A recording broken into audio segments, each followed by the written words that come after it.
Starting time. Thank you. My name is Mike Budabin, and I am the chair of Queens Community Board 11. Thank you, Joe. Thank you for allowing me the opportunity to speak here. I'm here because our board considered this legislation and voted to oppose it because of the effect we felt it would likely have on communities such as Northeast Queens. We were also disappointed in the fact that this legislation was proposed without communication to or input from community boards, the governmental agency closest to the general public. In terms of single-family housing, I acknowledge the bill does not state single-family housing should be eliminated, but it's a growth initiative, and the use of the Minneapolis case study, combined with the negative connotations regarding Mayor Bloomberg's downzoning outer-borough residential communities, reasonably caused alarm in the minds of many Community Board 11 constituents. I also believe the perceived need of the speaker's fact sheet is a fundamental process failure. The easiest way to ensure that constituents don't misunderstand proposed legislation is to explain it to them.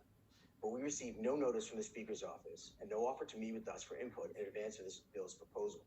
My office sent 2 separate emails to Speaker Johnson's office in advance of our vote on this matter, inviting his office to come speak. These emails went unanswered, and this lack of advanced communication shows a disrespect to community boards and constituents. I'd like to now briefly step out of my role as a community board chair and speak in my personal capacity as a resident. Personally, I support comprehensive planning initiatives as a general matter, and I believe that the lack of affordable housing in this city is an absolute crisis. I also recognize the historic racist policies and environment in the United States in general, and the city in particular, that have led to the terrible de facto housing segregation that we all live under. City residents of color deserve a strong voice in zoning and land use matters. But while I'm sure that the authors of this Planning Together report had no ill intent, the tone of certain aspects of it, particularly in regards to the Bloomberg downzoning in certain lower density New York City neighborhoods, almost guaranteed to put people in those communities like mine, on the defensive.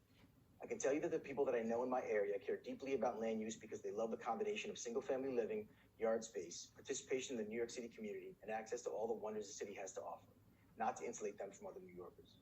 These residents have stuck with New York City because they love it. They want to be able to walk to get a slice of pizza or a haircut.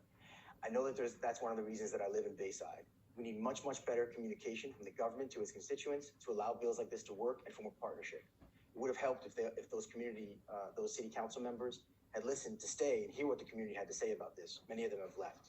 It's an example, but we need more communication. Thank you.